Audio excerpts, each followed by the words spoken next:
A car ought to walk. I pray this devil die and get every evil thing the Lord got to give. And listen, I know you look at us in the state we in right now. Come here, SHALAM. Come here, SHALAM. I know you look at us in the state we in right now. Black people on drugs, and we suffering and dying. And I know it seems like you can do whatever you want to this people. I know it seems like this, but the time for glorifying yourself is soon at an end.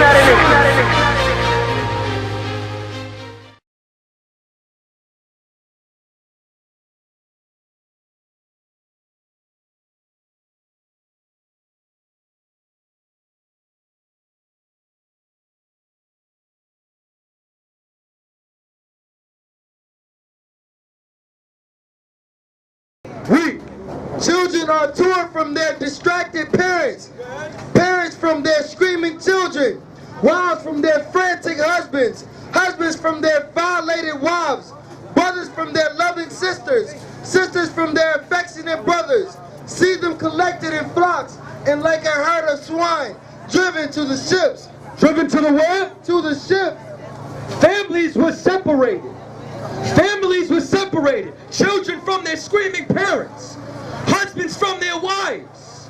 And they were all brought upon these ships. Where's the Bible at? Read it from the top. Hey, read the top right here. Right here, children again.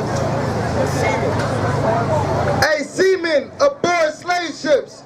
Describe the boarding scene. This was the boarding scene. This was the painting of what your ancestors went through. This is exactly what happened. You know what happened? Exactly what the Lord told you. 28 and 32. Read.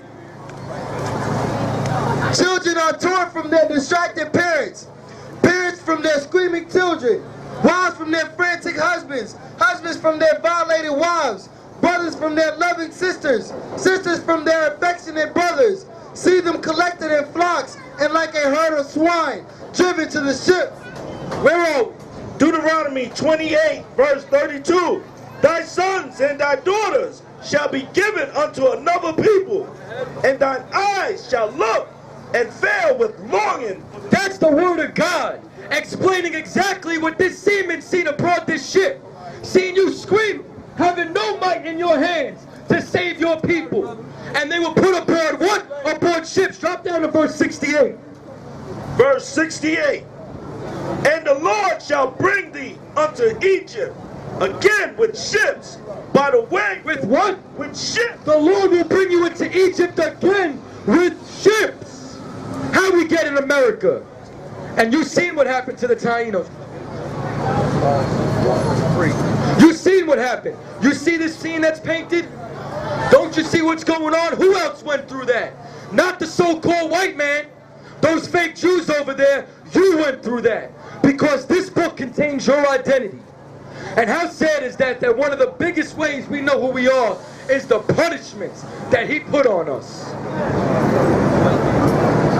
Read what's highlighted. Today, a large number of black Americans think of the Jews as people of the book. You think that the Jewish men are the chosen people of God, when you are the chosen people of God. Keep reading. And they look more favorably on them than on other Caucasians. You look more favorably on them. Those are the chosen people of God. You are the chosen people of God. I'm about to show you what the white man had to do with the slave trade. The Jewish man. He didn't go on those ships. I'll show you what he did with those ships. These poorly informed blacks do not know the Jews of Europe played the same role in their enslavement. The Jews of Europe played the same role of your enslavement, oppression, and colonization as other Europeans. As what? As other Europeans. Ain't no white Jew ever go on no slave ship. That's right. They ain't no damn Jew. Get the hell out of here. Read the next paragraph. It's financial. As financiers and insurers of European maritime commerce, of all this trading that was going on over the water, they were financiers.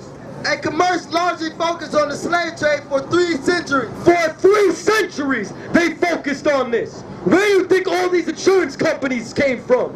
AIG, Also, you got banks like Bank of America. Go look up all these banks, all these American companies that got rich off you picking cotton. Go ahead. Cotton, sugar cane. Go ahead. Jewish mercantile houses amassed vast fortunes in both Europe and North America. In both Europe and North America. Go ahead. Fortunes that were often interrelated by family and marital ties. In Europe, Conversos. These were the Jewish men who were expelled from Spain during the rule of Isabella, who were forced to convert to Christianity. Go ahead. Operating out of Madrid and Seville. And Seville, which we just found out that Seville was where Columbus made the capital of the slave trade when he started with the Taino Indians. Handled this business of Spanish slaving. Jews openly operating in Amsterdam served the financial needs of Protestant slavers. Go ahead. In America, and flourishing Jewish financial community centered mainly in Newport, Rhode Island, financed and insured slaving voyages by Yankee captains. They ain't go on no damn slave ships. That's right. They financed the slave ships. That's right. They're a part of the reason you went into that captivity. And they became rich. The Rothschilds, all these companies in America, Jewish owned. And a lot of them you don't even know because they converted to Christianity. The conversos. Matter of fact, we're going to get a little bit more on that. I want you to flip to the next page. Give me page 17. 17 in the same book. But let me tell you what the Lord would happen to you. Read 68 again. And the Lord, Deuteronomy 28 and 68. And the Lord shall bring unto thee into Egypt again with ships. Into bondage again with ships. By the way whereof I spake unto thee. Thou shalt see it no more again. You're not supposed to see your land no more. So if this is a prophecy that we weren't going to get our land back, so who the hell are they? How did that happen?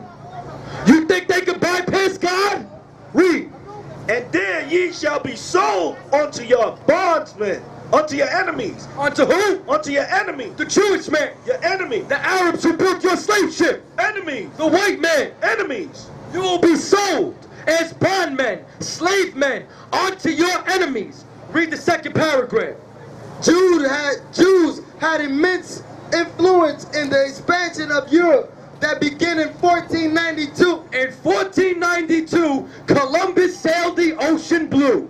Ain't they teach you that in school? Read.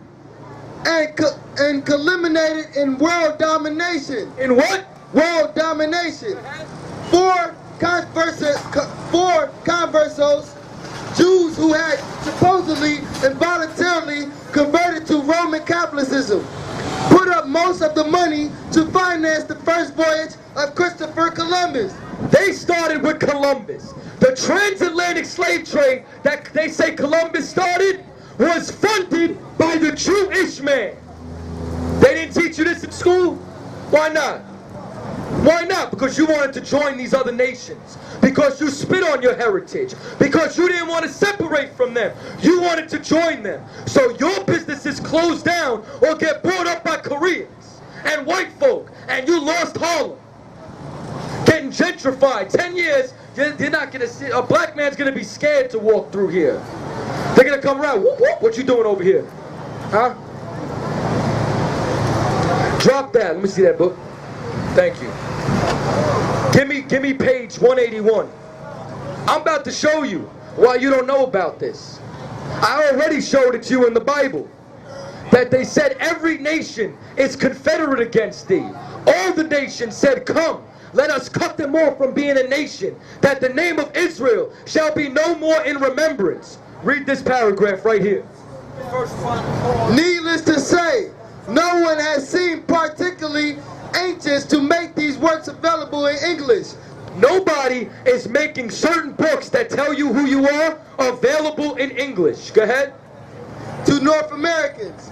However, the noted Jewish writer Arthur Koestler, which we have his book right here, The 13th Tribe, which he's saying, yeah, they could be Jews if there's a 13th tribe. which we know there's not. We know there's only 12 tribes in the nation of Israel. So who the hell are they? Read.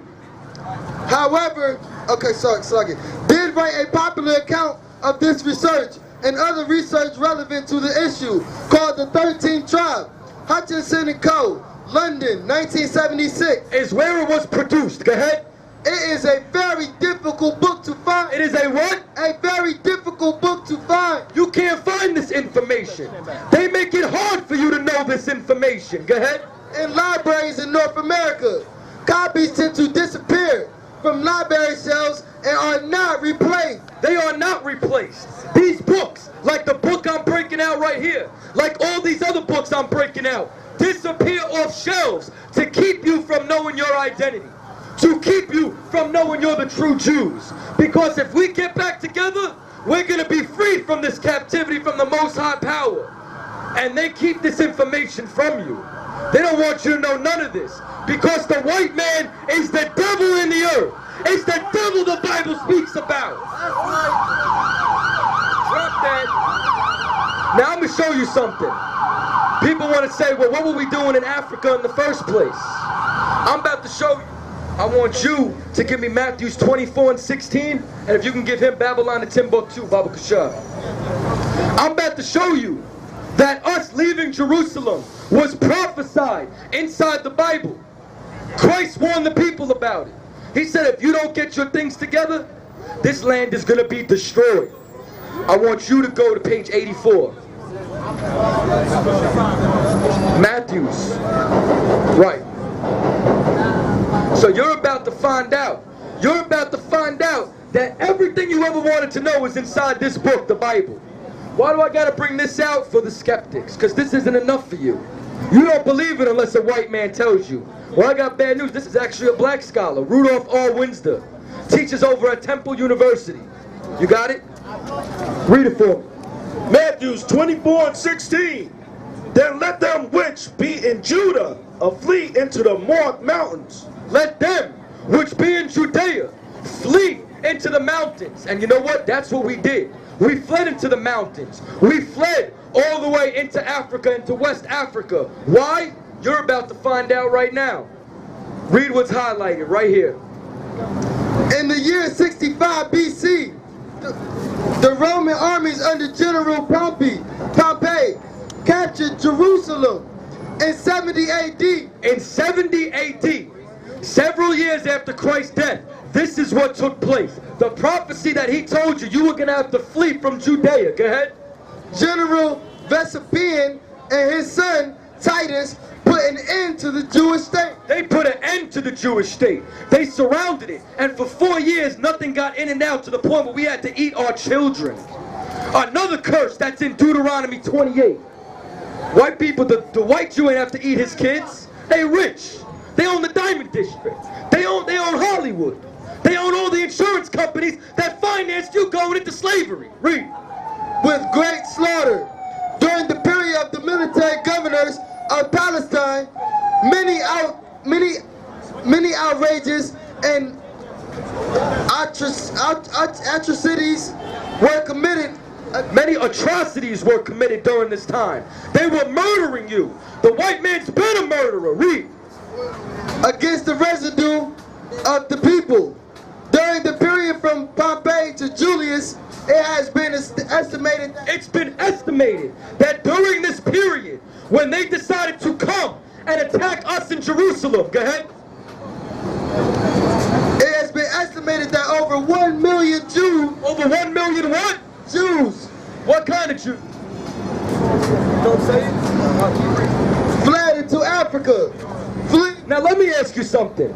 If that Jew then was white, why would he flee into Africa? He's gonna stand out like a sore thumb. Like, let me ask you something. Brother, if you did something wrong and you gotta flee, are you gonna run to the Bronx or Staten Island? Why would you go to Staten Island though? You gonna end up, what I'm trying to say is you gonna end up in Staten Island and then white folk gonna call the police on you because that's predominantly white out there. But if you go to the Bronx, you can blend in better. Which is the same reason why that they went into Africa, to blend in with the other nations. So keep reading. The slave markets were, fled into Africa, fleeing from Roman persecution and slavery. The slave markets were full of black Jewish slaves. Full of black Jewish slaves. Everybody knows the damn Jew is black, but they're not going to tell you. They're not going to tell you because they want to keep you a good slave. They want to keep you asleep. Don't you know this? Matter of fact, can I see the Bible history and pictures? On the very last page, they got the coin. You know how America makes some commemorative coins? They got the Sacagawea coin, the Susan B. Anthony coin. Well, America's the continuation of the Roman Empire. I'm going to show you, just like they celebrated Columbus, a murderer, a rapist, the man who started the slave trade on Monday, they made a commemorative coin of the destruction of Jerusalem. And right here you got a Roman, an evident white boy, with a sister right there. Take a look at this. They made a coin to commemorate their victory over killing you until you ate your children. And then celebrate Columbus Day. Celebrate Thanksgiving. They celebrate your death. But don't give a damn about you. Worrying about your dead ancestors. Drop that. So let me ask you something. So then how the hell did they get our land? And if so, who the hell is that white boy? I need the 13 tribe. Page 223. I'm about to show you how they got that land. Does anybody know offhand? That's actually a common fact. How they got that land. Put that book down. Read this right here. Go back to Revelation. In the first place, I am aware of the danger that I may be maliciously misinterpreted as a denial of the state of Israel's right to exist. So he's saying, I know it's going to cause some trouble right now when I say that the state of Israel should not be in existence today. Read. But that right is not based on the hypothetical origins of the Jewish people. It's not based on the right of the Jewish man to have that land. Go ahead. Nor on the mythological covenant of Abraham with... It's not based on the covenant with Abraham. Go ahead. It is based on international law. It's based on international law. Do you know how they got that land? As reparations for the Holocaust. What they did was, they went and they divided Palestine. And they murdered the Palestinians and gave them the state of Israel that you know it today. Go ahead. On the United Nations decision in 1947 to partition Palestine. To partition Palestine and turn it over to the devil in the earth. You know, the Bible knows about this too. I told you Hitler called the Jewish man a bastard. Because he knew who the real Jews were. Let me tell you what God called. Zechariah 9 and 6, Salah. Chapter 9 verse 6, we're going to find out that the Lord told you this all along. Like I said, I don't need these books. I don't need a white man to tell me who I am. I don't need a blood test. Why I got to go ask the devil in the earth for permission to know who I am? When God told me all along. Read. Zechariah 9 and 6. And a bastard. A what? A bastard. A what? A bastard shall dwell in Ashdod. Ashdod. You go look on a map. Ashdod is the land right now between Tel Aviv and the Gaza Strip. That's right. And you know who lives there? The hook-nosed bastard. A bastard shall dwell in Ashdod. Give me Zechariah 12 and 3. And I'm about to show you why everything's going on right now. Don't you know every prophecy? This book is alive. Everything going on over there right now. All those bombings, all those attacks, prophesied in the Bible. Read. Zechariah 12 and 3. And in that day will I make Jerusalem. And in that day will I make Jerusalem a what? A burdensome stone. A burdensome stone. Like what's a burdensome stone? You ever have a pebble in your shoe? Try walking around with that. You want to take it out. It's a burdensome stone. Go ahead. For all people. How your voice?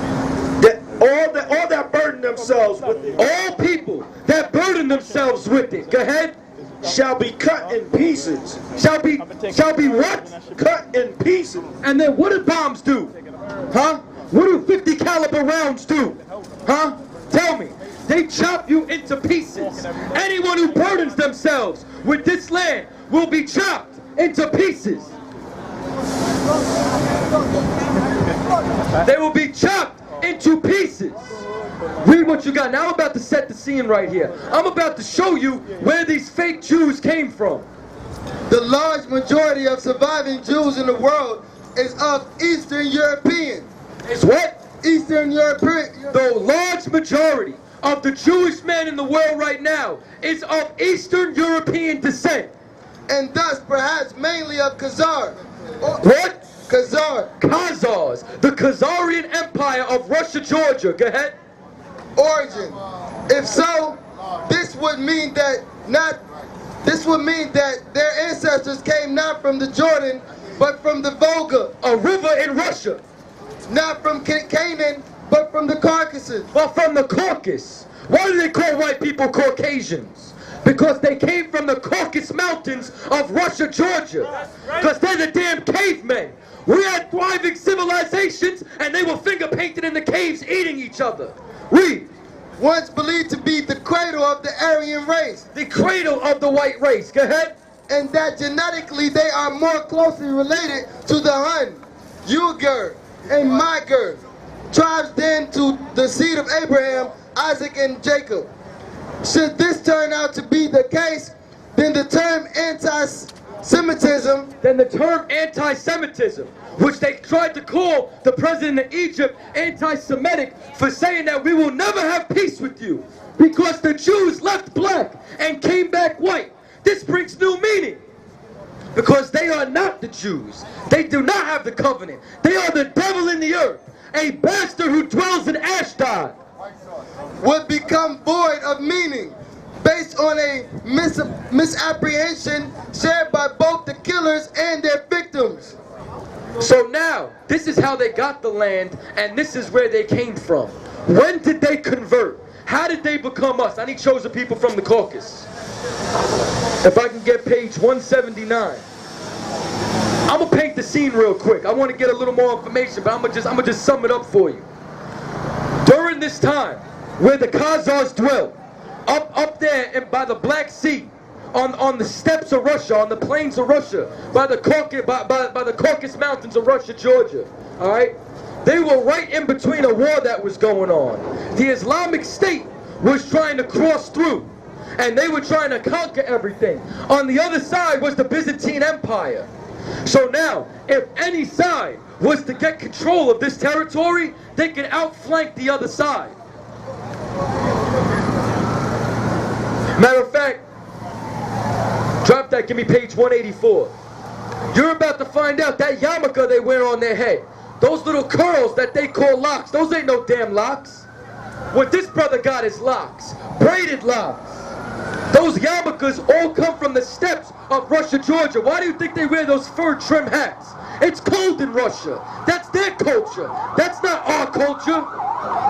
Read what you got at the top. Let this noise pass.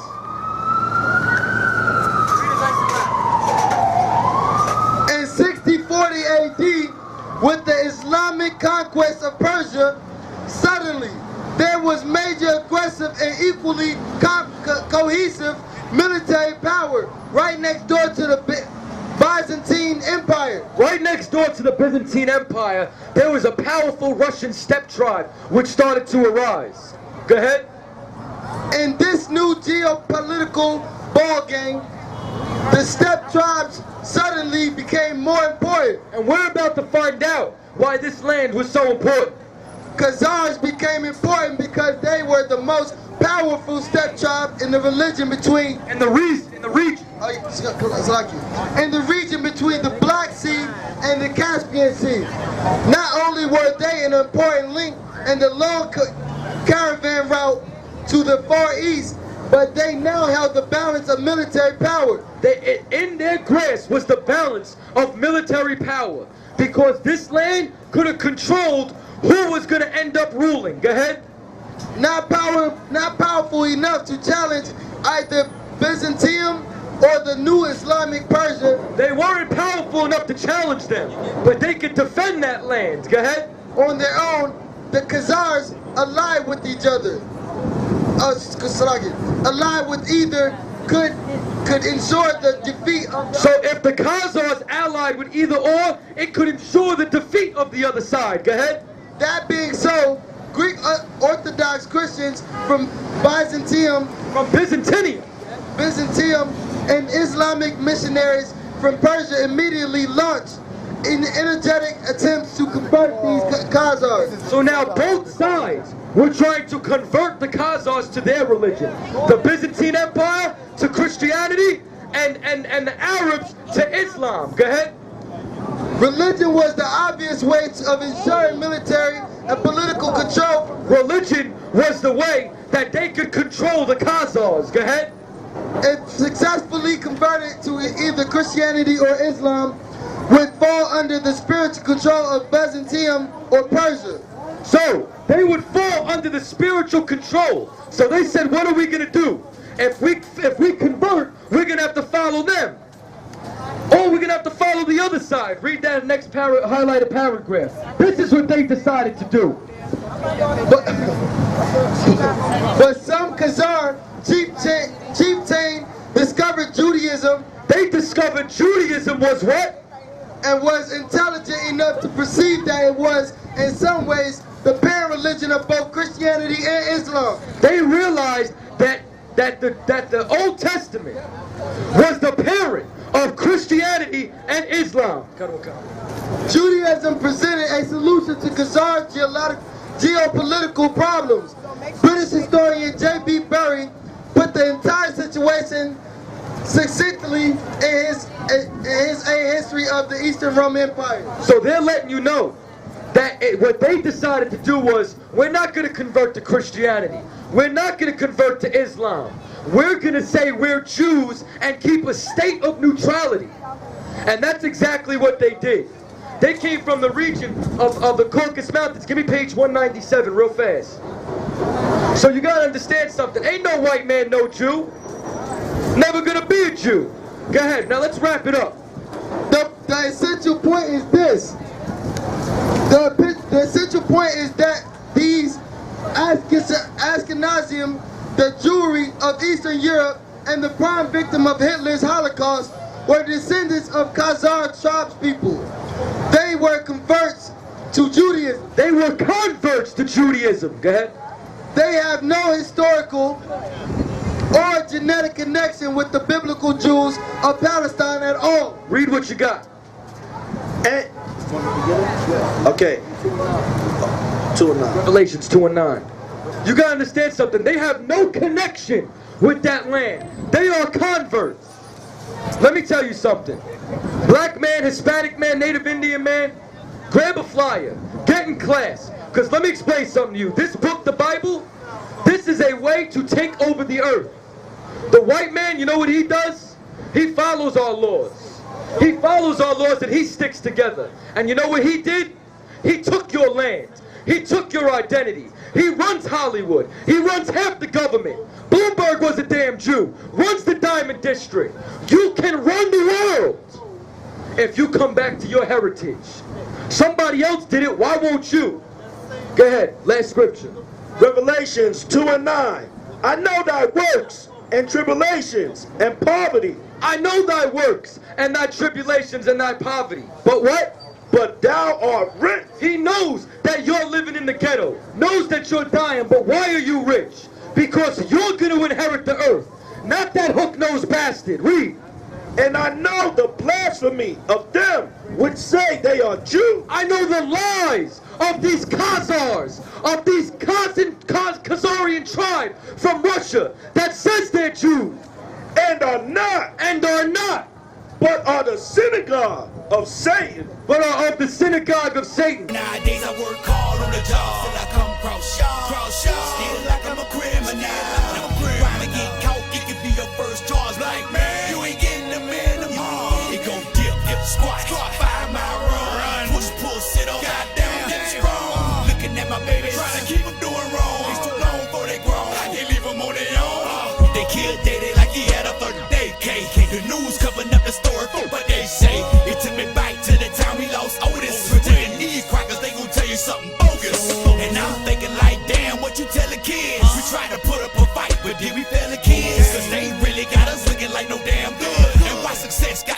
lost my manhood. Hey, black women, y'all got to wake the fuck up. Cause some of y'all heavy crackers keep us fucked.